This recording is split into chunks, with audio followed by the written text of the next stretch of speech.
Good evening. I'm Akshaya. I had an All India rank of 2627 in the year 2020, and now I'm doing MBBS in AIMS Nagpur, and I'm a third year student. Today is the part 3 for the chapter Respiration in Plants. നമ്മൾ already chapter discuss ചെയ്തു, cycles discuss ചെയ്തു, and ഇനി നമുക്ക് NCERT സൊല്യൂഷനും കുറച്ച് previous year ക്വസ്റ്റ്യൻസും ഇന്ന് solve ചെയ്യണം. ആൻഡ് എനിക്ക് ഈ ചാപ്റ്ററിനെ കുറിച്ച് പറയാനുണ്ടെന്ന് വെച്ചാൽ more than line by line in this chapter concept മനസ്സിലാക്കുക, സൈക്കിൾസ് പഠിക്കുക, കോൺസെപ്ച്വലി ക്വസ്റ്റ്യൻസ് ചോദിക്കും, പിന്നെ കുറച്ച് chemistry type bio chemistry like അങ്ങനത്തെ ക്വസ്റ്റ്യൻസും ചോദിക്കും. അപ്പോൾ ലൈൻ ടു ലൈൻ ഈ ചാപ്റ്ററിൽ ഞാൻ ഡിസ്കസ് ചെയ്ത മെയിൻലി കോൺസെപ്റ്റ്സ് മാത്രമാണ്. ലൈൻ ടു ലൈൻ ഡിസ്കഷൻ നടന്നിട്ടില്ല. എന്തുകൊണ്ടാന്ന് വെച്ചാൽ ലൈൻ ടു ലൈൻ കുറവാ ചോദിക്കുക. പിന്നെ നിങ്ങൾക്ക് ഓൾറെഡി കോൺസെപ്റ്റ് അറിയാം, കോൺസെപ്റ്റും സൈക്കിൾസും അത്രയും ബൈ ഹാർട്ട് ആണെങ്കിൽ നിങ്ങൾ line to line questions expect ചെയ്ത് അതിന് വേണ്ടി പ്രിപ്പയർ ചെയ്യുന്നു. അപ്പോൾ നമ്മൾ ഇന്ന് പഠിക്കാൻ പോകുന്നത്, അപ്പൊ ഞാൻ ജസ്റ്റ് ഒന്ന് സമ്മറൈസ് ചെയ്യുകയാണെങ്കിൽ നമ്മൾ എന്തൊക്കെ പഠിച്ചു. ആദ്യം യൂണിവേഴ്സൽ പ്രോസസ് ഗ്ലൈക്കോളിസിസ് അല്ലെങ്കിൽ EMP പാത്വേ പഠിച്ചു.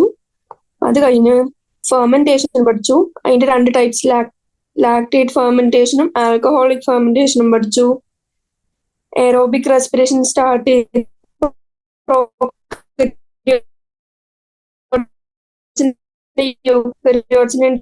ഡിസ്കസ് പഠിച്ചു. അത് ക്രെബ് സൈക്കിൾ പ്ലസ് റിയാക്ഷൻ ആണ് പറഞ്ഞിരുന്നു. ആൻഡ് ഇലക്ട്രോൺ പഠിച്ചു. അപ്പൊ നമ്മൾ ബേസിക്കലി ഫണ്ടമെന്റലി പണ്ട് തൊട്ടേ അറിയാവുന്ന കാര്യം എന്താ, ഓക്സിജന്റെ നീഡ് ഉണ്ടെന്ന്. അപ്പൊ ഞാനൊരു ക്വസ്റ്റ്യൻ ചോദിക്കാണ്, ഏത് സ്റ്റെപ്പിലാണ് നമ്മളിവിടെ ഓക്സിജന്റെ നീഡ് വന്നത്? ഗ്ലൈക്കോളിസിൽ ഓക്സിജൻ യൂസ്ഡ് ആയിരുന്നോ? അല്ല. ലിങ്ക് റിയാക്ഷനിൽ ഉപയോഗിച്ചിരുന്നോ? ഇല്ല. പിന്നെ അടുത്ത ഏതാ? ക്രെബ് സൈക്കിൾ ഉപയോഗിച്ചിരുന്നോ? അല്ല. പിന്നെ ഏതാ? നമ്മൾ ആകെ ഉപയോഗിച്ചത് ഇലക്ട്രോൺ ട്രാൻസ്പോർട്ട് സിസ്റ്റത്തിലെ ലാസ്റ്റ് ഫൈനൽ ഇലക്ട്രോൺ അക്സെപ്റ്റർ ആരാന്ന് ചോദിച്ചപ്പോഴാണ് നമ്മൾ എന്ത് പറഞ്ഞു? ഓക്സിജൻ ആണ്. അപ്പോൾ എയറോബിക് റെസ്പിറേഷൻ അല്ലെങ്കിൽ ഈ 4 സ്റ്റെപ്സിൽ ആക്ച്വലി ഏതാണ് oxygen requiring step? Electron transport system. പിന്നെ ഞാൻ പറഞ്ഞു ക്രെബ് സൈക്കിൾ കഴിയുമ്പോൾ മെട്രിക്സിൽ NADH-ഉം FADH2-ഉം അക്യൂമുലേറ്റ് ചെയ്തിരുന്നു. ഇനി നമുക്ക് എന്താ വേണ്ടത്? ഇനി നമുക്ക് എങ്ങനെയെങ്കിലും എനർജി ഉണ്ടാക്കണം. ഈ എനർജി ഉണ്ടാക്കണമെങ്കിൽ നമുക്ക് എന്ത് വേണം? എനർജി ഉണ്ടാക്കണമെങ്കിൽ നമുക്കറിയാം, എനർജി ഉണ്ടാക്കണമെങ്കിൽ എന്ത് വേണം?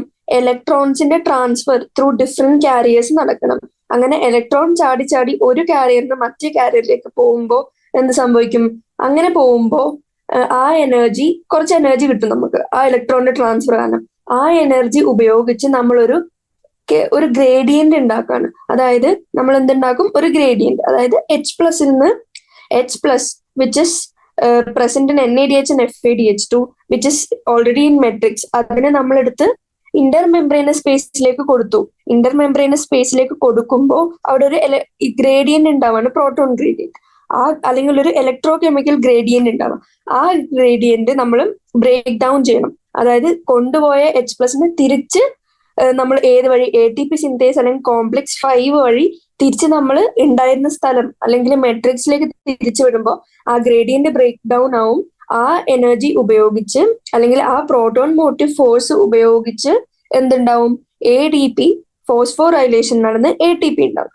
ഇങ്ങനെ എനർജി കറൻസി അല്ലെങ്കിൽ പ്ലാന്റ്സിന് അതിന്റെ ലൈഫ് പ്രോസസ്സസ് മെയിൻറ്റെയിൻ ചെയ്യാനുള്ള എനർജി കിട്ടി. അപ്പൊ ഇത്രയും കാര്യം നമ്മൾ ഡിസ്കസ് ചെയ്തിരുന്നത്. പിന്നെ പഠിക്കേണ്ട കാര്യം അറിയാലോ, കോംപ്ലക്സസ് ഏതിന്റെയാ, അതിന്റെ പേരെന്താ, കോംപ്ലക്സ് 1, 2, 3, 4, 5ന്റെ പേര്, അതിന്റെ കണ്ടന്റ്സ് അല്ലെങ്കിൽ അതിന്റെ കോൺസ്റ്റിറ്റ്യുവൻസ്. ആൻഡ് NADH നിന്നാണ് എനർജി ഉണ്ടാക്കുന്നതെങ്കിൽ ഏതൊക്കെ കോംപ്ലക്സ് ആവശ്യമുണ്ട് നമ്മൾ പറഞ്ഞു? 1, 3 and 4. FADH ഉണ്ടാക്കുന്നതാണെങ്കിൽ ഏതൊക്കെ വേണമെന്ന് പറഞ്ഞു? 2, 3 and 4 മതി എന്ന് പറഞ്ഞു. ഇനി ഒരു NADH ഉണ്ടാക്കുമ്പോൾ എത്ര ഇലക്ട്രോൺ അല്ലെങ്കിൽ എത്ര പ്രോട്ടോൺ ആണ് പമ്പ് ആയതെന്ന് നമ്മൾ പറഞ്ഞു. എത്ര? ഒരു ETSൽ ഒരു NADHന് 10H+ പമ്പ് ആയിരുന്നു. അതേസമയം ഒരു FADH2ന് 6H+ പമ്പ് ആവുന്നുള്ളൂ. ഇനി FADH2ന്റെ H+ ട്രാൻസ്ഫർ നടന്നുകൊണ്ടിരിക്കുമ്പോൾ അല്ലെങ്കിൽ FADH2 when involve in ETS ഏത് കോംപ്ലക്സിന് അല്ലെങ്കിൽ ഏത് കോംപ്ലക്സിനാണ് H+ പമ്പിങ് ആക്ടിവിറ്റി ഇല്ലാത്തതെന്ന് ചോദിച്ചാൽ എന്ത് പറയും? കോംപ്ലക്സ് 2 അല്ലെങ്കിൽ സക്സിനെ ഡീഹൈഡ്രോജനേസ് ഇന് നോ പമ്പിങ് ആക്ടിവിറ്റി എന്ന് നമ്മൾ പഠിച്ചു. ഇനി ഞാൻ ഒരു റിവിഷൻ പോലെ കഴിഞ്ഞ ക്ലാസ്സിൽ ഒരു ക്വസ്റ്റ്യൻ ചോദിക്കാണ്. ക്രെബ് സൈക്കിളിലെ എല്ലാ എൻസൈംസും മെട്രിക്സിലായിരുന്നു എക്സെപ്റ്റ് 1. വിച്ച് വൺ എന്ന് ചോദിച്ചാല് ഏതാ? സക്സിനേറ്റ് ഡീഹൈഡ്രോജനേസ് എവിടെയായിരുന്നു? സക്സിനേറ്റ് ഡീഹൈഡ്രോജനേസ് ഇന്നർ മെംബ്രെയിനിലായിരുന്നു. മെട്രിക്സിലായിരുന്നില്ല. അതും ഒരു പോസിബിൾ ക്വസ്റ്റ്യൻ ആണ്. ഇനി അത് കഴിഞ്ഞ് നമ്മൾ കെമിയോ ഓസ്മോസിസ് പഠിച്ചു. ഈ ഇലക്ട്രോൺ ഗ്രേഡിനെ നമ്മൾ ഏതാ കോംപ്ലക്സ് 5 കൊണ്ട് നമ്മൾ ബ്രേക്ക് ഡൗൺ ചെയ്യുമ്പോൾ ADPന്റെ ഫോസ്ഫോറൈലേഷൻ നടന്ന് എന്ത് കിട്ടി? നമുക്ക് ATP കിട്ടി. ഇനി ബാലൻസ് ഷീറ്റ് കണ്ടു, എത്ര ATP എന്നൊക്കെ പഠിച്ചു. ഓരോ ടേണിനും എത്രയാ, ടോട്ടൽ ഒരു പെർ ഗ്ലൂക്കോസ് മോളിക്യൂളിന് എത്രയാന്ന് ഇന്നലെ നമ്മൾ ഡിസ്കസ് ചെയ്തു. ആംഫിബോളിക് പാത്വേ ആണെന്ന് കണ്ടു. റെസ്പിറേറ്ററി കോഷ്യന്റ് പഠിച്ചു. അതിന്റെ mnemonics woman finally passed in chemistry and ആ ഒരു രീതിയിൽ വെച്ചിട്ട് നമുക്ക് ന്യൂമോണിക് പഠിച്ചു. ഇനി നമുക്ക് ഡിസ്കസ് ചെയ്യേണ്ടത് NCERT ക്വസ്റ്റ്യൻസ് അല്ലെങ്കിൽ NCERT സൊല്യൂഷൻ. ഫസ്റ്റ് ക്വസ്റ്റ്യൻ എന്താ? Differentiate between respiration and combustion. നമുക്കറിയാം റെസ്പിറേഷൻ എന്താ? ബയോകെമിക്കൽ പ്രോസസ് ആണ്. ലിവിങ് ഓർഗാനിസംസിൽ കാണുന്ന കുറച്ച് കെമിസ്ട്രിയും ഇൻവോൾവ് ആയിട്ടുള്ള ഒരു ബയോകെമിക്കൽ പ്രോസസ് ആണ് റെസ്പിറേഷൻ. കമ്പഷൻ എന്താ? കമ്പഷൻ കംപ്ലീറ്റ്ലി കെമിക്കൽ പ്രോസസ് ആണ്. അതായത് നോൺ ലിവിങ് തിങ്ങിനെ നമ്മൾ കമ്പസ്റ്റ് ചെയ്ത് അതിന്റെ പ്രോഡക്ട്സ് ഉണ്ടാക്കുമല്ലോ. അപ്പൊ അതൊരു കെമിക്കൽ പ്രോസസ് ആണ്. അത് എവിടെയാണ് നടക്കുന്നത്? നോൺ സെല്ലുലാറിലാണ് നടക്കുന്നത്. നോൺ സെല്ലുലാർ ഓർഗാനിസത്തില്. ഇനി റെസ്പിറേഷനിൽ എനർജി എങ്ങനെയാണ് ട്രാപ്ഡ് ആവുന്നത്? ATPന്റെ ഫോമിലാണ് ട്രാപ്പ് ആവുന്നത്. Combustion being an exothermic process, അതിന് ATP ഫോംഡ് ആവുന്നുണ്ടോ? ജസ്റ്റ് റിലീസ് ആസ് ഹീറ്റ് ആണ് നടക്കുന്നത്. അപ്പൊ ATP ഒന്നും ഉണ്ടാവുന്നില്ല. അത് അടുത്ത പോയിന്റ്. ഇനി റെസ്പിറേഷൻ നമുക്കറിയാം small sequence of step wise ഉള്ള സീക്വൻസ് ഓഫ് റിയാക്ഷൻ ആണെന്ന് അറിയാം. അപ്പൊ എങ്ങനെയാ? Energy is released in stages when bonds are broken. പക്ഷെ കമ്പസ്റ്റൻ എങ്ങനെയാ? ഒരു ഒറ്റയടിക്ക് എല്ലാ എനർജിയും ഹീറ്റ് ആയിട്ട് പുറത്തേക്ക് റിലീസാ ചെയ്യുന്നത്. ഇനി റെസ്പിറേഷൻ ഇന്റർമീഡിയറ്റ്സ് ഉണ്ട്, കമ്പസ്റ്റനിൽ നോ ഇന്റർമീഡിയറ്റ്സ്. ഇനി റെസ്പിറേഷന്റെ ടെമ്പറേച്ചർ എങ്ങനെയാ? Temperature remains low. മറ്റേതിൽ കമ്പഷൻ എങ്ങനെയാ? നല്ല ചൂടൊക്കെ ഉണ്ടാവും. ഒരു സാധനം നമ്മൾ കമ്പസ്റ്റ് ചെയ്യുമ്പോൾ നല്ല ചൂട് പുറത്തേക്ക് വരും, നമുക്കറിയാലോ. അപ്പൊ ടെമ്പറേച്ചർ ഇസ് വെരി ഹൈ. അപ്പൊ അത് ഡിസ്കസ് ചെയ്തു. ഇനി അടുത്തത്, what are respiratory substrates? Name the most common respiratory substrate. നമ്മൾ ഓൾറെഡി പഠിച്ചിരുന്നു റെസ്പിറേറ്ററി സബ്സ്ട്രേറ്റ്സ് എന്തൊക്കെയാ. What is respiratory substrates? Organic substances that are oxidized during respiration to liberate energy inside the living cells. Respiratory substrate definition നോക്കി. ഇനി common respiratory substrates നമുക്കറിയാം carbohydrates, proteins, fats and organic acid. നമ്മൾ നേരത്തെ discuss ചെയ്തിരുന്നു. ഇനി അടുത്ത question, give the schematic representation of glycolysis. Schematic representation of glycolysis നമ്മൾ chapter already discuss ചെയ്തിരുന്നു. എന്താ ഗ്ലൈക്കോളിസിസ്? യൂണിവേഴ്സൽ പ്രോസസ് ആയിരുന്നു. പിന്നെന്താ പറഞ്ഞത്? എല്ലാ ഓർഗാനിസംസിലും നടക്കും. എയറോബിക്കോ അനേറോബിക്കോ എന്തോ ആയിക്കോട്ടെ ഗ്ലൈക്കോളിസിസ് നടന്നിരിക്കും. പിന്നെ അതിന്റെ സബ്സ്ട്രേറ്റ് എന്താ സ്റ്റാർട്ട് ചെയ്യുന്നത്? ഗ്ലൂക്കോസ് എന്താവും ആദ്യം? നമ്മൾ ഇത് പഠിച്ചിരുന്നു, ന്യൂമോണിക് പഠിച്ചിരുന്നു. ആ ന്യൂമോണിക് വെച്ച് ഒന്ന് റിവൈസ് ചെയ്യാം. ആൻഡ് ഈ ടേബിള് ഞാൻ ഓൾറെഡി ചാപ്റ്ററിൽ ഡിസ്കസ് ചെയ്തിരുന്നു. അതൊന്നും കൂടി റിവൈസ് ചെയ്യാം. ഒരു കാര്യം കൂടെ പറഞ്ഞിരുന്നു, എവിടെങ്കിലും കാണുന്ന സ്ഥലത്ത് അല്ലെങ്കിൽ ഒരു A4 ഷീറ്റിൽ എഴുതിയിട്ട് ഒട്ടിച്ച് വെച്ചിട്ട് എല്ലാ ദിവസവും കാണുന്ന രീതിയിൽ അത്രയും ഫെമിലിയർ ആയിരിക്കണം ഓരോ സ്റ്റെപ്പും. ഇനി what are the main steps in aerobic respiration? Where does it take place? Main steps in aerobic respiration എന്താ? എവിടെയാണ് നടക്കുന്നത്? ഞാൻ പറഞ്ഞിരുന്നു. എന്താ മെയിൻ സ്റ്റെപ്സ്? എന്താ? ഗ്ലൈക്കോളിസിസ് ഉണ്ട്, അതിന് ലിങ്ക് റിയാക്ഷൻ കണ്ടു, ക്രെബ്സ് സൈക്കിൾ കണ്ടു, ഇലക്ട്രോൺ ട്രാൻസ്പോർട്ട് സിസ്റ്റം കണ്ടു, ഓക്സിഡേറ്റീവ് ഫോസ്ഫോറിലേഷൻ കണ്ടു. അതിന്റെ സൈറ്റ്സും നമ്മൾ ഓൾറെഡി ഡിസ്കസ് ചെയ്തു. ഇനി give the schematic representation of an overall view of Krebs cycle. Krebs cycle എന്താ? നമുക്ക് അറിയാം. ഓഫീസർ ആകാശിന്റെ ആ ന്യൂമോണിക് ഒന്ന് റിവൈസ് ചെയ്യാം. ഈ സൈക്കിള് അറിഞ്ഞിരിക്കാം. Explain ETS. ETS എന്താണെന്ന് നമ്മൾ ഓൾറെഡി ഇന്നും ഡിസ്കസ് ചെയ്തു, ഇന്നലെയും ഡിസ്കസ് ചെയ്തു. അതിന്റെ സൈറ്റ് ഏതാ ഡിസ്കസ് ചെയ്തു. അതിന്റെ മോട്ടീവ് എന്താ? എന്തിനാ ചെയ്യുന്നത്? എവിടെയാ നടക്കുന്നത്? ഏതൊക്കെ കോംപ്ലക്സസ് ആ ഇൻവോൾവ്? NADH ഏതൊക്കെ കോംപ്ലക്സ് ഇൻവോൾവ് ആയി? FADH2 ഏതൊക്കെ കോംപ്ലക്സ് ഇൻവോൾവ് ആയി? ഇത്രയും കാര്യങ്ങൾ നമ്മൾ കണ്ടു. ഇനി distinguish between the following: aerobic respiration and anaerobic respiration. ഇത് ഈസിയാണ്. എയറോബിക് റെസ്പിറേഷൻ എന്താ? ഓക്സിജന്റെ പ്രസൻസിൽ. അനേറോബിക് റെസ്പിറേഷൻ എന്താ? ഓക്സിജന്റെ ആബ്സെൻസിൽ. Aerobic റെസ്പിറേഷനിൽ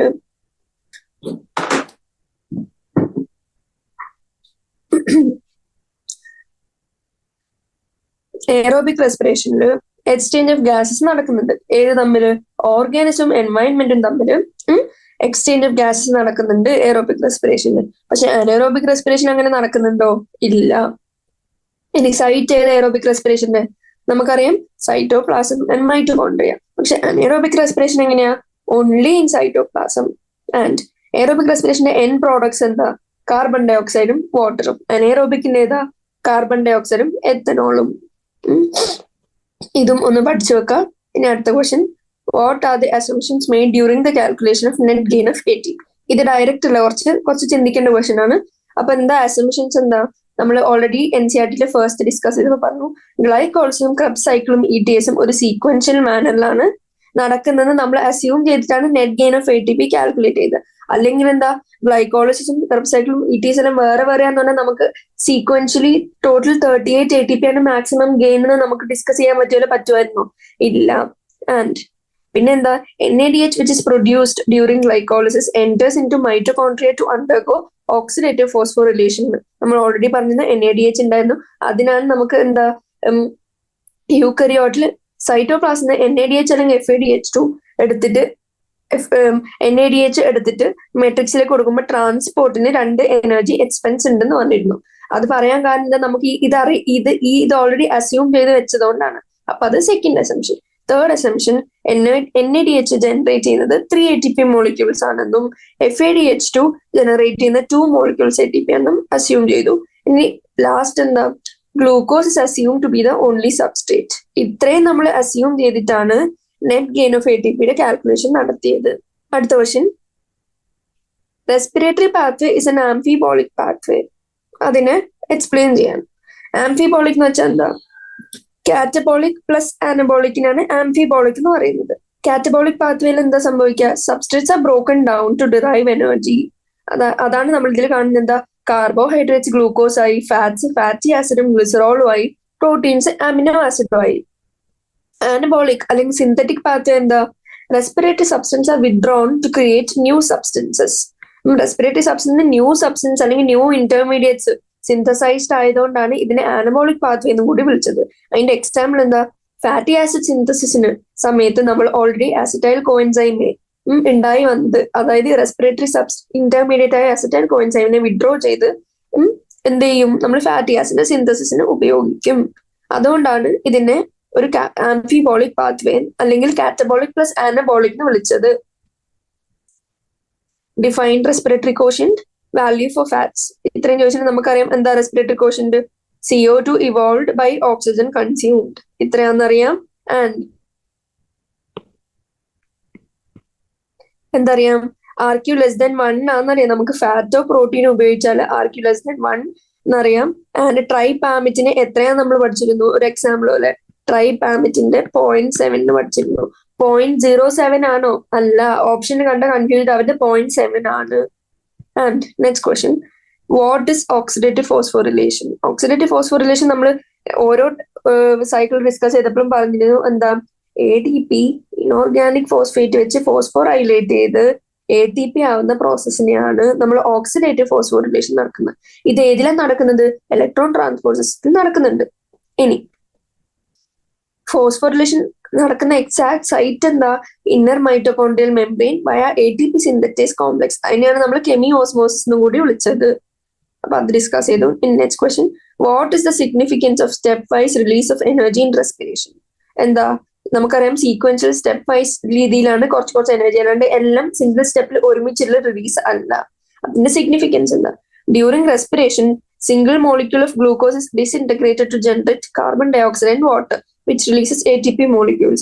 Products formed in one step of respiration become substrate of the other pathway and energy released at once might get lost in the form of heat. അപ്പൊ നമുക്കറിയാം ഒറ്റയടിക്ക് energy കമ്പഷന്റെ കേസിൽ കണ്ട പോലെ ഒറ്റയടിക്ക് എനർജി റിലീസ് ചെയ്താൽ അത് ഫുൾ ചിലപ്പോൾ ഹീറ്റ് ആയിട്ട് റിലീസ് ആയിട്ട് നമ്മുടെ റെസ്പിറേറ്ററി എഫിഷ്യൻസി അല്ലെങ്കിൽ whole point of doing all these അതിന്റെ മോട്ടീവ് ആക്ച്വലി വേസ്റ്റഡ് ആവും. അതുകൊണ്ട് നമ്മൾ റെസ്പിറേഷൻ എങ്ങനെ ചെയ്യുള്ളൂ? ഒരു സബ്സ്ട്രേറ്റ് അടുത്ത സബ്സ്ട്രേറ്റ് ആയി അതൊക്കെ ഓരോ പാത്വേ കഴിഞ്ഞ് അടുത്ത പാത്വേ കഴിഞ്ഞ് അസ്യൂം ചെയ്ത് നമ്മൾ നെറ്റ് ഗെയിൻ ഓഫ് ATP ഒക്കെ കാൽക്കുലേറ്റ് ചെയ്ത് അതാണ് അതുകൊണ്ടാണ് പറയുന്നത് respiration step wise release of energy ഉള്ളൊരു സ്റ്റെപ്പാണ് നമ്മൾ ഡിസ്കസ് ചെയ്തു. അപ്പോൾ അത്രയും കാര്യങ്ങൾ കഴിഞ്ഞു. എക്സസൈസിലെ എല്ലാ ക്വസ്റ്റ്യനും ഡിസ്കസ് ചെയ്തു. ഇനി നമുക്ക് ആക്ച്വലി കുറച്ച് പ്രീവിയസ് ഇയർ ക്വസ്റ്റ്യൻസ് മാത്രമേ ഡിസ്കസ് ചെയ്യാനുള്ളൂ. ഞാൻ അതും കൂടെ ജസ്റ്റ് ഒന്ന് ഡിസ്കസ് ചെയ്തിട്ട് ഞാൻ ഒന്നും കൂടി കുറച്ച് പോസിബിൾ ക്വസ്റ്റ്യൻസ് ഇതിലും തന്നിട്ടില്ലാത്ത പോസിബിൾ ക്വസ്റ്റ്യൻസ് പറയാം. First question.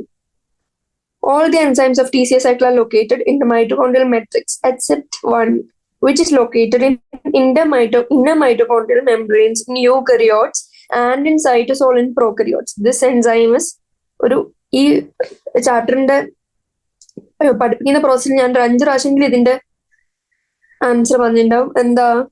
Succinate dehydrogenase. അപ്പൊ അതിന്റെ ആൻസർ എന്താവും? Succinate dehydrogenase. 2007 ക്വസ്റ്റ്യൻ ആണ്, പ്രീവിയസ് ഇയർ. ഇനി അടുത്ത question. The overall goal of glycolysis, Krebs cycle and the electron transport system is the formation of. എന്താ? നമുക്കറിയാം എന്ത്? ATP in one large oxidation reaction. അതാണോ? നമുക്കറിയാം ATP ആണ്, ഇത്രയും കറക്റ്റ്. അതായത് ATP ആണെന്ന് അറിയാം, പക്ഷെ വൺ ലാർജ് ഓക്സിഡേഷൻ റിയാക്ഷൻ ആണോ? അല്ല, നമുക്കറിയാം small step wise reactions sequentially arranged ആയിട്ട് ആണ് ഈ പ്രോസസ് നടക്കുന്നത്. അപ്പൊ ഇത് തെറ്റായി. ഇതിൽ തെറ്റെന്താ? വൺ ലാർജ് ഓക്സിഡേഷൻ റിയാക്ഷൻ അല്ല. ഇനി ഷുഗേഴ്സ് ഉണ്ടാക്കാനാണോ നമ്മൾ ഇത് ചെയ്യുന്നത്? അല്ല, അതും തെറ്റി. ന്യൂക്ലിക് ആസിഡ് ഉണ്ടാക്കാനാണോ? അതും അല്ല. അപ്പൊ ആൻസർ എന്താവും? ATP in small stepwise units. ഇതാണ് എന്റെ ആൻസർ. അടുത്ത question. The energy releasing metabolic process in which substrate is oxidized without an external electron acceptor is called. എന്താ? എക്സ്റ്റേണൽ ഇലക്ട്രോൺ അക്സെപ്റ്റർ ഇല്ലാണ്ട് എനർജി റിലീസ് ചെയ്യുന്ന മെറ്റബോളിക് പ്രോസസ് ഏതാ? ഇതാണ് question. അതിന്റെ answer എന്താ? നമുക്കറിയാം. ഗ്ലൈക്കോളിസിസ് ആണോ? എയറോബിക് റെസ്പിറേഷൻ ആണോ? ഫോട്ടോ റെസ്പിറേഷൻ ആണോ? അല്ല, ആൻസർ ഫെർമെന്റേഷൻ. ഫെർമെന്റേഷൻ എവിടെയൊക്കെയാ നടക്കുന്നത് നമ്മൾ ഓൾറെഡി ഡിസ്കസ് ചെയ്തിരുന്നു. Aerobic respiratory pathway is appropriately termed as. Parabolic എന്ന പാരബോളിക് ഗ്രാഫിന്റെ ആനബോളിക് ആണ്, കാറ്റബോളിക് ആണ്. പക്ഷെ മോസ്റ്റ് അപ്രോപ്രിയേറ്റ് അല്ലെങ്കിൽ NCERT കൊടുത്ത എക്സാക്ട് ആൻസർ എന്താ? ആംഫിബോളിക്. നമുക്ക് ആക്ച്വലി നോക്കിയാൽ ഈ ചാപ്റ്ററിന്റെ ഒരു കോംപ്ലക്സിറ്റി വെച്ച് എത്രയോ ഈസിയർ ക്വസ്റ്റ്യൻസ് ആണ് ചോദിച്ചിരിക്കുന്നത് മുന്നേറ്റ വർഷങ്ങളിൽ. പക്ഷെ കൊല്ലം കഴിഞ്ഞ് വരുന്നവരും ഡിഫിക്കൽട്ട് ആയിട്ടും വരുന്നുണ്ട്. In mitochondria protons accumulate in. എവിടെയോ നമുക്കറിയാം അക്യുമുലേഷൻ അല്ലെങ്കിൽ ഒരു ഗ്രേഡിയന്റ് ഉണ്ടാക്കാൻ നമ്മൾ മെട്രിക്സ് NADH-നെയും FADH2-ന്റെയും H+ എടുത്ത് നമ്മൾ എങ്ങോട്ട് കൊടുക്കുന്നു? ഇന്റർ മെംബ്രെയിനസ് സ്പേസിലേക്ക് കൊടുക്കുന്നു. അപ്പൊ ആൻസർ എന്തായി? Inter membranous space. ഇനി 3 boxes in this diagram represent the 3 major biosynthetic pathways in aerobic respiration. Arrows represent net reactants or products. ഇവിടെ ചോദിച്ചിരിക്കുന്നത് 4ഉം 8ഉം 12ഉം എന്താവാം? അതാണ് ക്വസ്റ്റ്യൻ. നമുക്കറിയാം പാത്വേ A ആയിരിക്കും. എന്തായിരിക്കും? ഗ്ലൂക്കോസ് ആണ് ഇതിന്റെ ഉള്ളിലേക്ക് കൊണ്ടുപോകുന്നത്. ഗ്ലൂക്കോസ് കറക്റ്റ്ലി ഇനീഷ്യൽ സബ്സ്ട്രേറ്റ് ആയിട്ട് കൊണ്ടുവന്ന റിയാക്ഷൻ ഏതാ? ഗ്ലൈക്കോളിസിസ്. അപ്പൊ ഇത് നമുക്കറിയാം ഗ്ലൈക്കോളിസിസ് ആണെന്നറിയാം. ഇനി 4ഉം 8ഉം 12ഉം ആണ് പറഞ്ഞിരിക്കുന്നത്. 3 നമുക്കറിയാം ഒരേപോലെ റിലീസ് ആവുന്നത്. വാട്ടർ എല്ലാത്തിലും റിലീസ് ആവുന്നുണ്ടോ? ഇല്ല. FAD അല്ലെങ്കിൽ FADH2 എല്ലാ പ്രോസസ്സിലും റിലീസ് ആവുന്നുണ്ടോ? അതായത് ഗ്ലൈക്കോളിസിലും ക്രെബ്സിലും ETSനും റിലീസ് ആവുന്നുണ്ടോ? ഇല്ല. NADH-ഉം 3 റിലീസ് ആവുന്നില്ല. അപ്പൊ ആൻസർ എന്തായി? ATP. അടുത്ത question. Which of the metabolites is common to respiration mediated breakdown of fats, carbohydrates and proteins? ഏത് മെറ്റബോളൈറ്റ്സ് ആണ് കോമൺ? ഞാൻ ആ ടേബിൾ പറഞ്ഞിരുന്നു. എല്ലാത്തിന്റെയും കോമൺ മെറ്റബോളൈറ്റ് ഏതേ വരൂ? Acetyl coenzyme A. അടുത്ത question. Cytochromes are found in. എവിടെ? സൈറ്റോക്രോംസ് എവിടെ നമ്മൾ ഡിസ്കസ് ചെയ്തത്? സൈറ്റോക്രോമിന്റെ കോംപ്ലക്സസ് ഒക്കെ ഡിസ്ക്രൈബ് ചെയ്തത് നമ്മൾ ETS-ലാണ്. ഇനി നമ്മൾ ചോദിക്കാണ് സൈറ്റോക്രോംസ് ആർ ഫൗണ്ട് ഇൻ. ലൈസോസോമിലാണോ സൈറ്റോക്രോം? അല്ല. മെട്രിക്സ് ഓഫ് മൈറ്റോകോൺഡ്രിയ ആണോ സൈറ്റോക്രോം പഠിച്ചത്? അല്ല. ഔട്ടർ വാൾ ഓഫ് മൈറ്റോകോൺഡ്രിയ ആണ്? അതും അല്ല. നമ്മൾ പഠിച്ചത് actually inner membrane of mitochondria. Inner membrane കുറച്ച് അവർ ട്വിസ്റ്റ് ചെയ്തിട്ട് എന്താ വന്നിരിക്കുന്നത്? ക്രിസ്റ്റേ ഓഫ് മൈറ്റോകോൺഡ്രിയ. ക്രിസ്റ്റേ എന്ന് വെച്ചാൽ നമുക്കറിയാം ഇതാണ് മൈറ്റോകോൺഡ്രിയെങ്കിൽ ഇങ്ങനത്തെ ക്രിസ്റ്റേ ഫോർമേഷൻ നടക്കുന്നുണ്ടെന്ന് നമുക്കറിയാം. അപ്പൊ ഇന്ന മെമ്പറൈൻ അല്ലെങ്കിൽ ക്രിസ്റ്റ എന്ന് പറഞ്ഞാൽ സെയിം സാധനം നമുക്കറിയാം. അതുകൊണ്ട് ആൻസർ 1. അടുത്ത question, which of the following biomolecules is common to respiration mediated breakdowns of fats, carbohydrates and proteins? ഇത് റിപ്പീറ്റഡ് ക്വസ്റ്റ്യൻ ആണ്. അപ്പൊ നമുക്ക് എന്ത് മനസ്സിലായി? പ്രീവിയസ് ക്വസ്റ്റ്യൻസ് റിപ്പീറ്റ് ആവാൻ ചാൻസ് ഉണ്ട്. അതുകൊണ്ട് മിനിമം കണ്ണടച്ച് എക്സാം എഴുതാൻ പോലും മിനിമം ചെയ്യേണ്ടത് NCERT വായിക്കുക, പ്രീവിയസ് ക്വസ്റ്റ്യൻസ് ചെയ്യാം. അതിന് ആൻസർ എന്താ? ആസിറ്റൈൽ കോയെ. ഓക്സിഡേറ്റീവ് ഫോസ്ഫോറിലേഷൻ ഇസ് എന്താ? ആൻസർ എന്താ? Formation of ATP. ആദ്യത്തെ ഓപ്ഷൻ നമുക്ക് നോക്കാം. Formation of ATP by transfer of phosphate group from a substrate to ADP. അതാണോ oxidative phosphorylation? Formation of ATP by transfer of phosphate group from a substrate to ADP. അത് transfer of phosphate അല്ല, പിന്നെന്താ? നമുക്ക് അടുത്ത option കാണാം. Actually അത് കുറച്ച് confusing ആണ്. അപ്പൊ നമ്മൾ അടുത്ത ഓപ്ഷൻ കാണാം. Oxidation of phosphate group in ATP. അതെന്തായാലും അല്ല, നമുക്കറിയാം എന്തായാലും തെറ്റാ. Addition of phosphate group to ATP, അതും അല്ല. ADP-ലേക്കാണ് നമ്മൾ ആഡ് ചെയ്യുന്ന അറിയാം. ഇനി fourth option, formation of ATP by energy released from electrons removed during substrate oxidation. Actually option എയും ഓപ്ഷൻ ഡിയും, അതായത് 1ഉം 4ഉം ആക്ച്വലി കറക്റ്റ് ആണ്. പക്ഷെ മോസ്റ്റ് അപ്രോപ്രിയേറ്റ് അല്ലെങ്കിൽ ഏറ്റവും ബെസ്റ്റ് ഓപ്ഷൻ ഏതാ? എക്സാക്ട്ലി പറഞ്ഞിരിക്കുന്ന formation of ATP by energy released from electrons removed during substrate oxidation. അപ്പോൾ ആൻസർ എന്തായി? 4 ആയി. Which statement is wrong for Krebs cycle? There is one point in the cycle where FAD plus is reduced to FADH2. എന്താ? ശരിയല്ലേ? Option ശരിയാണ്. 1 point ഉള്ളൂ Krebs cycle. ഇനി during conversion of succinyl coenzyme A to succinic acid, 1 molecule of GTP synthesized. Krebs cycle പഠിച്ചവർക്കറിയാം, അത് ശരിയാണ്. ഇനി the cycle starts with condensation of acetyl group അല്ലെങ്കിൽ acetyl CoA with pyruvic acid to yield citric acid. അത് ശരിയാണോ? അല്ല, അത് തെറ്റാണ്. അതിന്റെ പ്രശ്നം എന്താ? പൈറുവിക് ആസിഡ് ആണോ ആദ്യമായിട്ട് നമ്മൾ ആഡ് ചെയ്യുന്ന? അല്ല, ഓക്സാലോ അസറ്റിക് ആസിഡ് ആണ്. അതാണ് ഇതിന്റെ answer. There are 3 points in the cycle where NAD plus is reduced to NADH plus H plus. അതും കറക്റ്റ്. അത് കറക്റ്റ് ആണ്. നമ്മൾ ആൻസർ ക്വസ്റ്റ്യൻ ചോദിച്ചിരിക്കുന്നത് റോങ് ആണ്. റോങ് സ്റ്റേറ്റ്മെന്റ് ഏതാ? 3. What is the role of NAD plus in cellular respiration? എന്താ? It functions as an enzyme. അല്ല, അത് ആക്ച്വലി നമുക്കറിയാം അതൊരു ഓക്സിഡൈസിങ് ഏജന്റ് ആണെന്നറിയാം NAD പ്ലസ്. ഇത്രയും നമുക്ക് ബേസിക് നോളജ് ഉണ്ട് ഈ ചാപ്റ്റർ പഠിച്ചപ്പോൾ.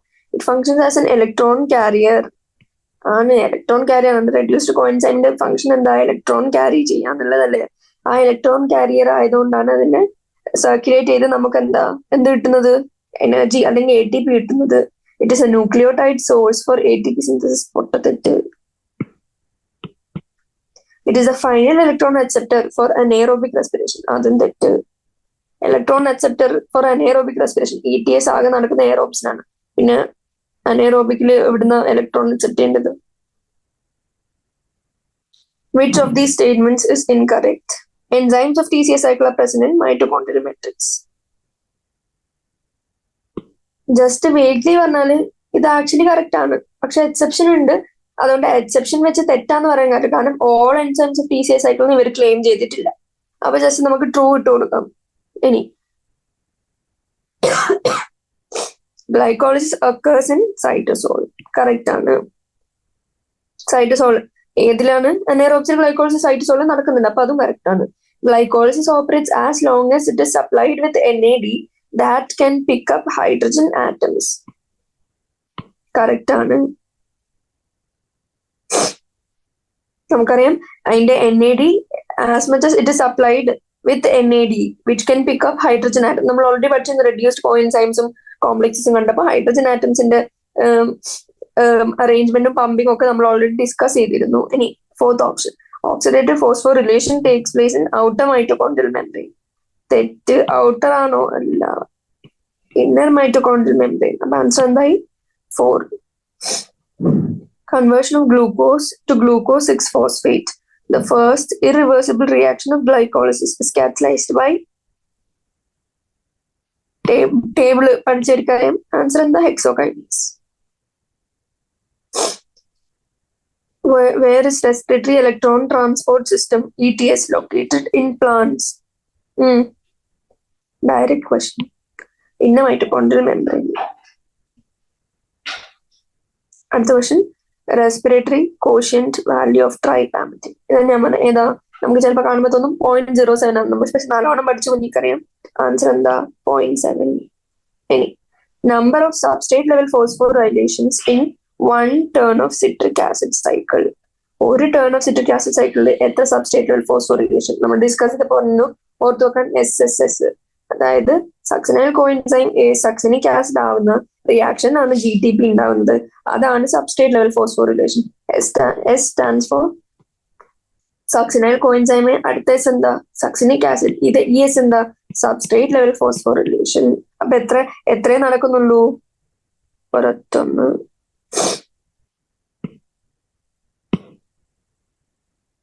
അടുത്ത question which of the following statements is incorrect?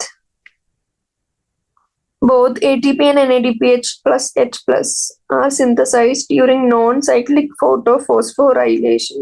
ഇത് ഫോട്ടോസിന്തസിൽ വരുന്ന ചാപ്റ്റർ. ഫോട്ടോസിന്തസിൽ വരുന്നതാണ്. ആ ചാപ്റ്റർ ഡിസ്കസ് ചെയ്യുമ്പോൾ ഇതിന്റെ ആക്ച്വലി മനസ്സിലാവും. ഇത് ആക്ച്വലി ഒരു കറക്റ്റ് സ്റ്റേറ്റ്മെന്റ് ആണ്. ഇത്രയും പറഞ്ഞിരിക്കാം. ഇനി സ്റ്റോമ ലെമനിൽ have PS1 only and lack. ഇത് ഈ ക്വസ്റ്റ്യൻ ഫുള്ള് ഫോട്ടോസിന്തസിസ് ആണ്. ഇതിന് ആൻസർ മാത്രം ഞാൻ ജസ്റ്റ് പറയും. ഇതും കറക്റ്റ് ആണ്, പക്ഷെ ഇത് തെറ്റാണ്.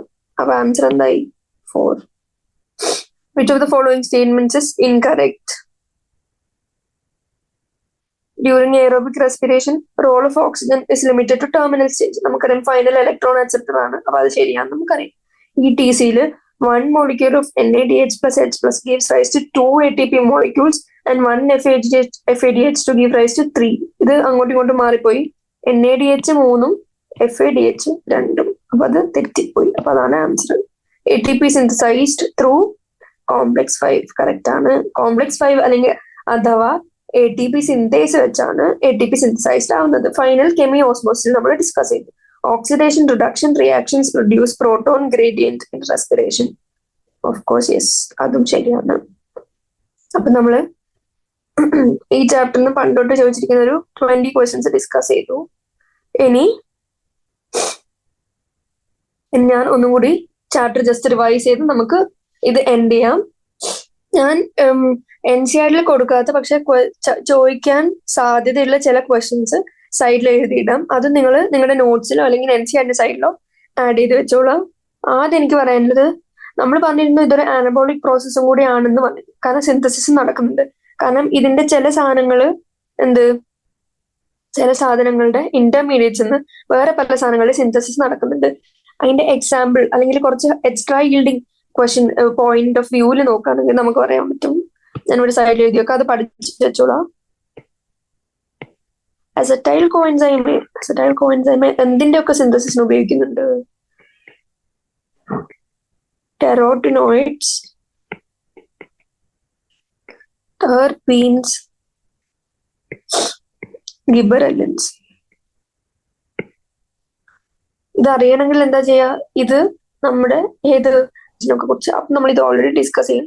പക്ഷെ ഈ ചാപ്റ്ററിൽ അസറ്റൈൽ കോഎൻസൈം ഉള്ളതുകൊണ്ടാണ് ഇതിവിടെ തന്നിരിക്കുന്നത്. ഇനി സക്സിനൈൽ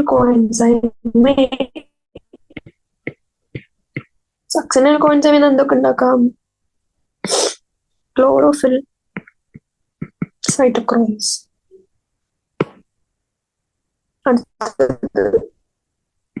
ഓക്സാലോ അസറ്റിക് ആസിഡ് എന്തൊക്കെ ഉണ്ടാക്കാം? Alkaloid, pyrimidine.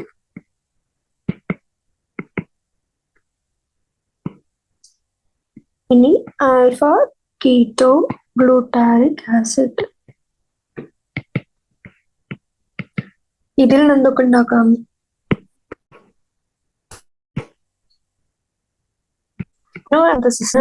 ഉപയോഗിക്കും. അപ്പൊ ഇത്രയും സാധനം നോട്ട് ചെയ്ത് എവിടെയെങ്കിലും എഴുതി വെക്കുക. എങ്ങാനും കുറച്ച് പുറത്തുനിന്ന് ചോദിക്കണം എന്ന് വെച്ചാൽ അവരിത് ചോദിക്കാൻ ചാൻസ് ഉണ്ട്. ഇനി ഒരു കാര്യം ഞാൻ ഡിസ്കസ് ചെയ്യാൻ ആക്ച്വലി വിട്ടുപോയിരുന്നു. റെസ്പിറേറ്ററി കോഷ്യന്റ് ഡിസ്കസ് ചെയ്തപ്പോ സക്യുലന്റ് പ്ലാന്റ്സിന് 2 റെസ്പിറേറ്ററി കോഷ്യന്റ് ഡേയിലും നൈറ്റിലും വേരി ചെയ്യും. സക്യുലന്റ് പ്ലാന്റ്സ് അല്ലെങ്കിൽ ക്യാം പ്ലാന്റ്സ് എന്ന് അറിയപ്പെടുന്ന സാധനം നൈറ്റിലെ റെസ്പിറേറ്ററി കോഷ്യന്റ് 0, ഡേയില് >1. Greater than 1. ഇതും സൈഡിൽ നോട്ട് ചെയ്ത് അറിഞ്ഞിരിക്കുക. ഇനി വിട്ടുപോയത് ചില ഇൻഹിബിറ്റേഴ്സിന് സൈഡിൽ എഴുതാം. ഇൻഹിബിറ്റേഴ്സ് ഇത്രയും സൈക്കിൾ പഠിച്ചു. ഇനി എങ്ങനെ അവർക്ക് പുറത്തുനിന്ന് കുറച്ച് ഇൻഹിബിറ്റേഴ്സിന്റെ നോളജ് ഉണ്ടോ എന്ന് ചെക്ക് ചെയ്യാന്ന് ചോദിച്ചാൽ നമുക്ക് പറയാൻ പറ്റും. എന്ത് 1 by 1 ഞാനിവിടെ എഴുതി വെക്കാം. Cyanide, sodium aside, carbon monoxide, H2S. ഇത്രയും സാധനം. ഇത് ഇൻഹിബിഷന്റെ സിമ്പിൾ ആണ്. ഇൻഹിബിറ്റ് എന്ത്? കോംപ്ലക്സ് 4.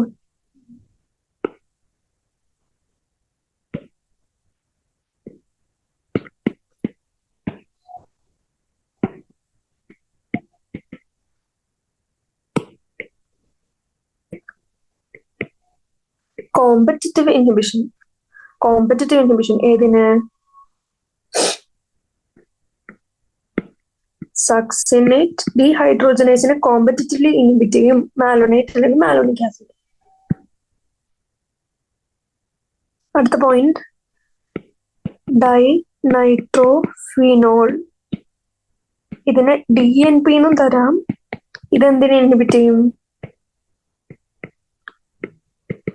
ATP സിന്തസിസിന് അല്ലെങ്കിൽ കോംപ്ലക്സ് 5 എന്നും പറയും. അതുകൊണ്ട് ഇതിന് വേറൊരു പേരും കൂടെ വിളിക്കും. ATP സിന്തസിസിനെ ഇൻഹിബിറ്റ് ചെയ്യുന്നതുകൊണ്ട് അൺകപ്ലേഴ്സ് എന്നും കൂടി വിളിക്കും. അപ്പൊ ഈ 3 പോയിന്റ്സും സൈഡിൽ എവിടെയെങ്കിലും എഴുതി വെച്ചിരിക്കാം. ഇമ്പോർട്ടന്റ് ആണ്. ഇൻഡയറക്റ്റ് ക്വസ്റ്റ്യൻസിൽ മുമ്പ് ചോദിക്കാൻ സാധ്യതയില്ലെന്ന് കുറച്ച് ഹൈ yielding ക്വസ്റ്റ്യൻ ടൈപ്പിൽ വരുന്നതും ആയിട്ടുള്ള ക്വസ്റ്റ്യൻ ആണ്. അപ്പൊ ഞാൻ ചാപ്റ്റർ ഒന്നും കൂടി സമ്മറൈസ് ചെയ്യാൻ അല്ലെങ്കിൽ റിവൈസ് ചെയ്യാൻ ചോദിക്കാം. ഞാൻ ചില ക്വസ്റ്റ്യൻസ് ചോദിക്കും. അപ്പൊ നിങ്ങൾ പഠിച്ചോ ഇല്ലയോ എന്ന് മനസ്സിലാക്കും. ഈ ക്വസ്റ്റ്യൻ ആക്ച്വലി ആൻസർ ചെയ്യാൻ പറ്റുന്നത് നിങ്ങൾക്ക് മനസ്സിലാവും നിങ്ങൾ പഠിച്ചു എന്ന്. അപ്പൊ നമ്മൾ ആദ്യം എന്ത് കണ്ടു? റെസ്പിറേറ്ററി സബ്സ്ട്രേറ്റ്സിൽ എന്തൊക്കെ ഉണ്ടെന്ന് കണ്ടു? Carbohydrates, fats, protein, organic acid. ഇനി ഞാൻ ചോദിക്കട്ടെ, മോസ്റ്റ് കോമൺ റെസ്പിറേറ്ററി സബ്സ്ട്രേറ്റ് ഇതിലേതാ? മോസ്റ്റ് കോമൺ റെസ്പിറേറ്ററി സബ്സ്ട്രേറ്റും അല്ലെങ്കിൽ ഇൻസ്റ്റന്റ് സോഴ്സ് ഓഫ് എനർജി ഏതാന്ന് ചോദിച്ചാൽ നമുക്ക് എന്ത് പറയാൻ പറ്റണം? ആൻസർ എന്താ? കാർബോഹൈഡ്രേറ്റ്സ് ആണ് ആൻസർ. ഇനി നെക്സ്റ്റ് നമ്മൾ കണ്ടു റെസ്പിറേഷന് 2 ടൈപ്പായിട്ട് ഡിവൈഡ് ചെയ്തിരുന്നു. പ്രോട്ടോപ്ലാസ്മിക്കും ഫ്ലോട്ടിംഗ് റെസ്പിറേഷനും. പ്രോട്ടോപ്ലാസ്മിക് റെസ്പിറേഷന്റെ സബ്സ്ട്രേറ്റ് ഏതായിരുന്നു എന്ന് ചോദിച്ചാൽ എന്ത് നിങ്ങൾക്ക് പറയാൻ പറ്റണം? പ്രോട്ടീൻ ആയിരുന്നു. ഫ്ലോട്ടിങ്ങില് കാർബോഹൈഡ്രേറ്റ്സ് ഫാറ്റ്സ് ആയിരുന്നു. ഇനി ഞാൻ ചോദിക്കട്ടെ, ഗ്ലൈക്കോളിസിന്റെ വേറെ പേരെന്താ? അത് ഫസ്റ്റ് ക്വസ്റ്റ്യൻ. EMP path. അത് ഡിസ്കവർ ചെയ്ത സയന്റിസ്റ്റിന്റെ പേരെന്താ? എംഡൺ മേയർഹോഫ് പാർനസ്. ഇത്രയും കാര്യമാണ്. ഗ്ലൈക്കോളിസിന്റെ മീനിങ് എന്താ? ഗ്ലൈക്കോ എന്ന് വെച്ചാൽ ഷുഗർ, ലൈസ് എന്ന് വെച്ചാൽ ബ്രേക്ക് ഡൗൺ. സിമ്പിൾ ഷുഗറിന്റെ ബ്രേക്ക് ഡൗൺ പറയുന്നതാണ് ഗ്ലൈക്കോളിസിസ്. അതൊരു യൂണിവേഴ്സൽ പ്രോസസ് ആണോ അല്ലെങ്കിൽ എയറോബിക്കിൽ മാത്രം കാണുന്ന പ്രോസസ് ആണോ അനേറോബിക്കിൽ മാത്രം കാണുന്ന പ്രോസസ് ആണോ എന്ന് വെച്ചാൽ എന്ത് പറയാൻ പറ്റും? അതൊരു യൂണിവേഴ്സൽ പ്രോസസ് ആണ്. ഇനി is it A complete oxidation of glucose നടക്കുന്നുണ്ടോ എന്ന് ചോദിച്ചാൽ എന്ത് പറയും? ഇല്ല, കംപ്ലീറ്റ് ഓക്സിഡേഷൻ നടക്കുന്നില്ല, ജസ്റ്റ് പാർഷ്യൽ ഓക്സിഡേഷൻ. ഇനി സൈറ്റ് ഏതാന്ന് വെച്ചാൽ സൈറ്റോപ്ലാസം. ഇതിലാണ് നമ്മൾ ഓക്സിജൻ യൂട്ടിലൈസ് ചെയ്യുന്നത്. നമുക്കറിയാം final electron acceptor in electron transport chain ആണ് ഓക്സിജൻ. അപ്പൊ ഇതിൽ നമ്മൾ യൂസ് ചെയ്യുന്നില്ല, ഓക്സിജൻ യൂസ് ചെയ്യുന്നില്ല. ഇനി എത്ര ഫേസസ് ഉണ്ട് ഗ്ലൈക്കോളിസിസില്? 2. ഏതൊക്കെ? ഫസ്റ്റ് ഫേസ് എന്ന് വെച്ചാൽ ഒരു ഫേസ് എനർജി കൺസ്യൂമിങ് ഫേസ് അല്ലെങ്കിൽ glucose activation phase in which ATP is consumed. അത് ഏതൊക്കെ ഫേസസാ? First, third. ഇനി രണ്ടാമത്തെ ഫേസ് എന്താ? എനർജി എക്സ്ട്രാക്ഷൻ ഫേസ് അല്ലെങ്കിൽ energy forming phase in which energy is formed അല്ലെങ്കിൽ ATP is formed. അത് ഏതൊക്കെ ഫേസാ? 10 സ്റ്റെപ്സിലെ ബാക്കി 7 സ്റ്റെപ്സും എനർജി ഫോർമേഷൻ അല്ലെങ്കിൽ എനർജി എക്സ്ട്രാക്ഷൻ ഫേസ് ആണ്. ഇതിന് ഞാൻ അടുത്ത ക്വസ്റ്റ്യൻ ചോദിക്കട്ടെ, ഇറിവേഴ്സിബിൾ സ്റ്റെപ്സ് ഏതൊക്കെയാ? Irreversible steps first, third and 10th. ബാക്കി എല്ലാം റിവേഴ്സിബിൾ. ഇനി ഗ്ലൈക്കോളിസിന്റെ നെറ്റ് ഗെയിൻ ഓഫ് ATP എത്രയാ? നമുക്കറിയാം 4 ATP ആക്ച്വലി ഗെയിൻ ഉണ്ടാവുന്നുണ്ട്. പക്ഷെ നമുക്കറിയാം ആദ്യത്തെ 2 സ്റ്റെപ്സിൽ ഇവിടെ നോക്കിയറിയാം ഫസ്റ്റ് ആൻഡ് തേർഡ് സ്റ്റെപ്പില്, അതായത് ഹെക്സോകൈനേസും ഫോസ്ഫോഫ്രക്ടോകൈനേസും കാറ്റലൈസ് ചെയ്ത സ്റ്റെപ്പില് ATP യൂട്ടിലൈസ്ഡ് അല്ലെങ്കിൽ കൺസ്യൂംഡ് ആയിരുന്നു. അപ്പൊ നെറ്റ് ഗെയിൻ എന്ന് വെച്ചാൽ എന്ത് പറയും? 4 - 2 2. ഇനി എത്ര റിഡോക്സ് ഇക്വലൻസ് റിമൂവ് ആയി പെർ ഗ്ലൂക്കോസ് മോളിക്യൂൾ? എത്ര? ആൻസർ നമുക്കറിയാം, പെർ PgAl ഫോസ്ഫോഗ്ലിസറാൽഡിഹൈഡ് 2 റിഡോക്സ് ഇക്വലൻസ് ആണ് റിമൂവ് ആയെന്ന് അറിയാം. ഇതിൽ ആക്ച്വലി ടോട്ടൽ ഒരു ഗ്ലൂക്കോസ് മോളിക്യൂളിന് എത്ര PgAl ഉണ്ടാക്കുന്നുണ്ട്? 2 PgAl. അപ്പൊ എത്ര റിഡോക്സ് ഇക്വലൻസ്? 4 റിഡോക്സ് ഇക്വലൻസ്. ഇനി ഈ സെന്റൻസ് ഇമ്പോർട്ടന്റ് ആണ്. 2 redox equivalents are removed in the form of 2 hydrogen atoms from PgAl and transferred to which molecule? NAD+. അത്രയും നോക്കി. ഇനി സ്റ്റെപ്സ് പറഞ്ഞു, ഫെർമെന്റേഷൻ ഡിസ്കസ് ചെയ്തു. ഇനി ഞാൻ ജസ്റ്റ് ചെയ്യാൻ പോകുന്നത്, നമ്മൾ ആക്ച്വലി ഇതൊക്കെ പഠിച്ചു കഴിഞ്ഞാൽ ജസ്റ്റ് ഇത് ഒന്ന് വായിച്ചു വിടാം. ഇവിടെ തൊട്ട് നമ്മൾ NCERT ഡിസ്കസ് ചെയ്തിട്ടില്ലായിരുന്നു, അത് ഞാൻ just വായിച്ചിടാം. Glucose is the favored substrate for respiration. Dash is the favored substrate for respiration. Favored substrate name cheyda glucose. Any. All carbohydrates are usually first converted into glucose before they are used for respiration. അതുകൊണ്ടാണ് ഗ്ലൂക്കോസിന് favoured respiration. കാരണം വേറെ ഒന്നും use ചെയ്യാത്തതുകൊണ്ടല്ല, വേറെ ഏത് use ചെയ്താലും അതിനെ ആദ്യം നമ്മൾ ഗ്ലൂക്കോസ് അല്ലെങ്കിൽ മോണോസാക്കറൈഡ് ആക്കും, എന്നിട്ടാണ് റെസ്പിറേറ്ററി സബ്സ്ട്രേറ്റ് ഉപയോഗിക്കുന്നത്. ഇനി ഇമ്പോർട്ടന്റ് പോയിന്റ് എന്താ? Other respiratory substrates are also respire ചെയ്യാൻ പറ്റും, പക്ഷെ they do not enter the respiratory pathway at the first step. അപ്പൊ ഈ സെന്റൻസ് നമുക്ക് മോഡിഫൈ ചെയ്ത് ഇങ്ങനെ വെക്കാം: any respiratory substrate enters the respiratory pathway at the first step. ആ സെന്റൻസ് തെറ്റാണ്, ശരിയാണോ? ആ സെന്റൻസ് തെറ്റാണ്. എന്താ? റെസ്പിറേറ്ററി സബ്സ്ട്രേറ്റ് റെസ്പയർ ചെയ്യാൻ പറ്റും, പക്ഷെ അതിനാദ്യം ഗ്ലൂക്കോസ് ആക്കണം. ഇനി fats would need to be broken down into glycerol and fatty acids first. അതിന്റെ ബ്രേക്കേജ് പറയാണ്, ഫാറ്റ്സിനെ എന്താക്കും? ആദ്യം ഗ്ലിസറോളും ഫാറ്റി ആസിഡും ആക്കും. If fatty acids were to be respired, they would first be degraded to acetyl coenzyme A and enter the pathway. അപ്പോ fatty ആസിഡിന്റെ respiration ഏത് ലെവലിൽ വെച്ചാണ് നമ്മൾ എൻ്റർ ചെയ്യുന്നത്, പാത്വേ എൻ്റർ ചെയ്യുന്നത്? Acetyl coenzyme A. ഇനി glycerol would enter the pathway after being converted to PgAl. നമുക്കറിയാം fatty acid ആദ്യം അസറ്റൈൽ കോഎൻസൈം ആവും, പക്ഷെ glycerol would enter the pathway after being converted to dash. ആ ഡാഷ് വെച്ച് നമ്മൾ അസറ്റൈൽ കോഎൻസൈം വീണ്ടും പറയരുത്, ഗ്ലിസറോൾ PgAl ആക്കിയിട്ടാണ് enter the pathway. The proteins would be degraded by proteases and the individual amino acids after deamination. ഈ after deamination അവരുടെ സെന്റൻസിൽ before deamination എന്ന് കൊടുത്താൽ അത് തെറ്റാണ്, ഐഡന്റിഫൈ ചെയ്യാനുള്ള കോമൺ സെൻസ് വേണം. Individual amino acids after deamination, depending on the structure, would enter the pathway at some stage within the Krebs cycle or even as pyruvate or acetyl coenzyme A. അതും ഒരു നല്ല sentence ആണ്. ഇനി since respiration involves breakdown of substrates, the respiratory process has traditionally been considered a catabolic process and the respiratory pathway as a catabolic pathway. But is this understanding correct? ഈ answer നിങ്ങൾ പറയണം, ഈ understanding ശരിയാണോ? No, ഈ understanding തെറ്റാണ്. കാരണം we have discussed above at which points in the respiratory pathway different substrates would enter if they were to be respired and used to derive energy. What is important to recognize is that it is these very compounds that would be withdrawn from the respiratory pathway for the synthesis of the said substrates. അപ്പൊ എന്താ പറ്റുക? Respiratory ഇന്റർമീഡിയറ്റ്സിനെ withdraw ചെയ്ത്, നമ്മൾ നേരത്തെ NCERT solution കണ്ടുപോലെ fatty acid സിന്തസിസിന് ചില സാധനങ്ങൾ withdraw ചെയ്ത് കൊണ്ടുപോയി അസറ്റൈൽ കോഎൻസൈം വിഡ്രോ ചെയ്തതുപോലെ. അപ്പൊ എന്താ? ആക്ച്വലി സിന്തസിസും കൂടി നടക്കുന്നുണ്ട്. അപ്പൊ ഇതിനെ സോൺലി കാറ്റബോളിക് എന്ന് വിളിക്കാൻ പറ്റുമോ? ഇല്ല. ഇതൊരു ആംഫിബോളിക്, അതായത് കാറ്റബോളിക് പ്ലസ് ആനബോളിക് പ്രോസസ് ആണ്. Hence, fatty acids would be broken down to dash. Fatty acids എന്തായിട്ട് broken down ആവുന്നത്? Acetyl CoA before entering the respiratory pathway. But when the organisms need to synthesize fatty acids, acetyl CoA could be withdrawn. അതിനെ withdraw ചെയ്ത് synthesis, fatty acid synthesisന് usage ഉണ്ടാവും. Similarly, during breakdown and synthesis of protein 2, respiratory intermediates from the link form the link. അതായത് എന്തുണ്ടാക്കാനും അല്ലെങ്കിൽ break down ഉണ്ടാക്കാനും respiratory intermediates ഒരു link form ചെയ്യുന്നത് കാരണം അതൊരു ആനബോളിക് പ്രോസസ്സും കൂടിയാണ്. Breaking down processes within the living organism is catabolism and synthesis is anabolism. Because the respiratory pathway is involved in both anabolism and catabolism, it would hence be better to consider the respiratory pathway as an amphibolic pathway. അത്രയും നമ്മൾ മനസ്സിലാക്കി. ഇനി ഈ table ഞാൻ നേരത്തെ പഠിപ്പിച്ചപ്പോൾ വന്നത് ഭയങ്കര important ആണ്.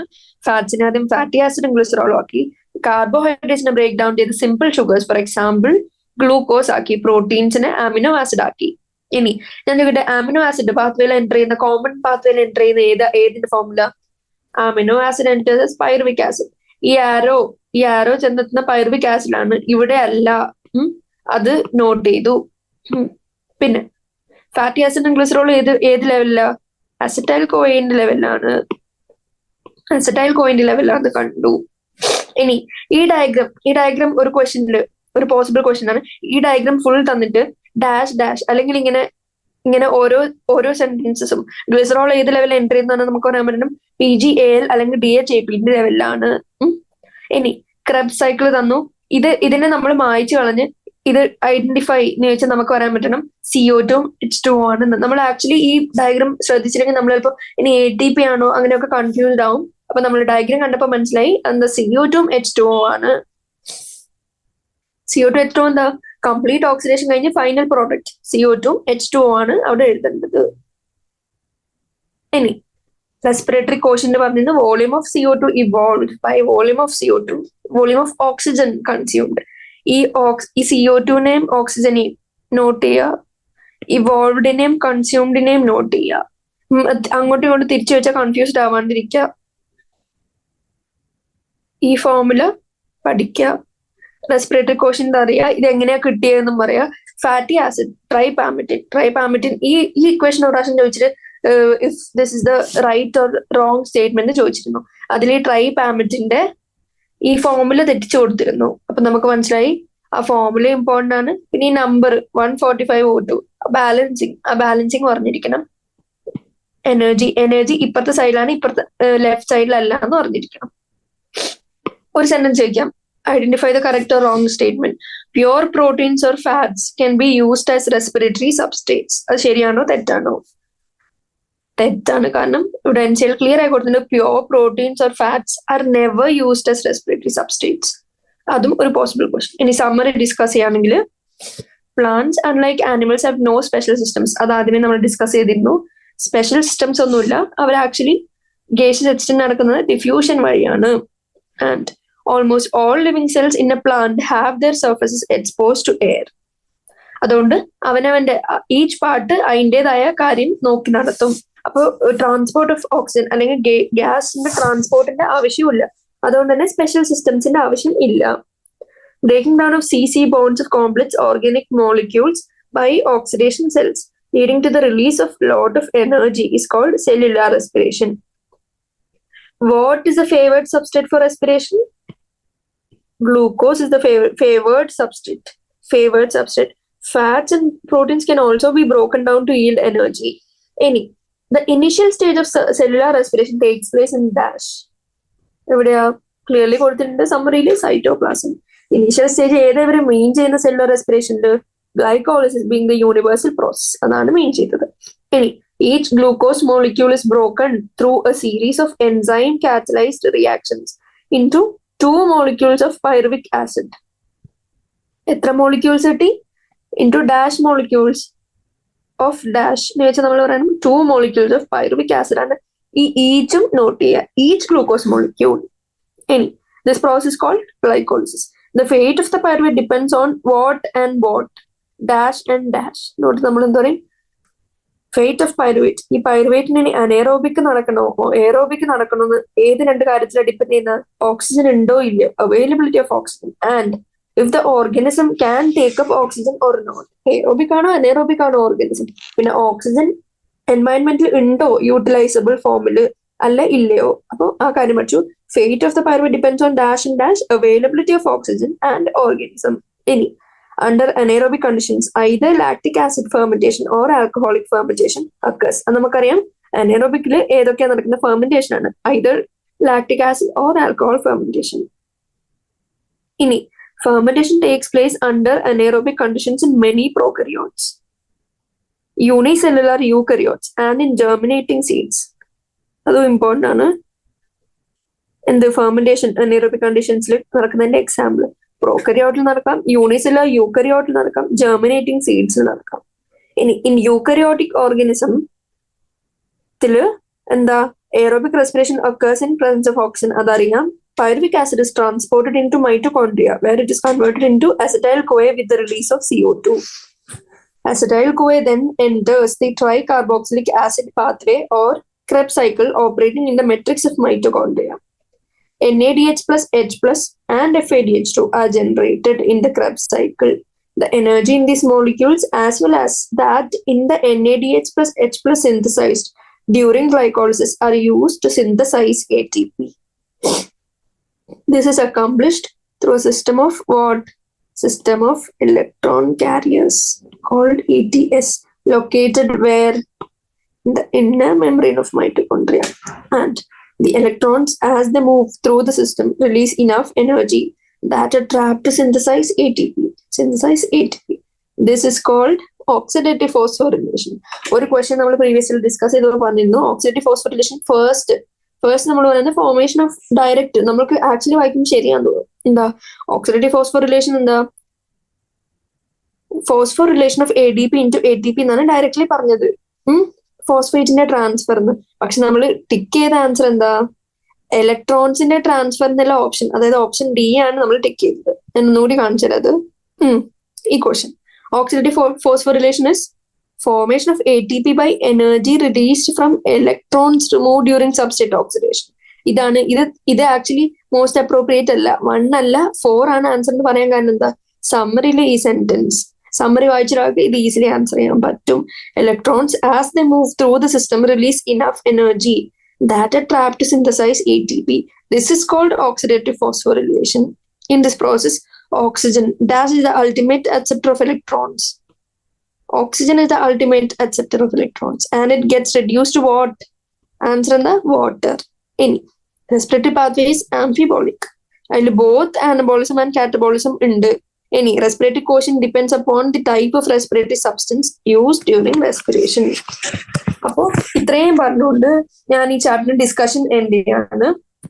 ഇതിൽ നമ്മൾ കോൺസെപ്റ്റ് ഡിസ്കസ് ചെയ്തു, ബാലൻസ് ഷീറ്റ് നമ്പേഴ്സ് ഡിസ്കസ് ചെയ്തു, ATP ഡിസ്കസ് ചെയ്തു, per glucose molecule, per turn of Krebs cycle.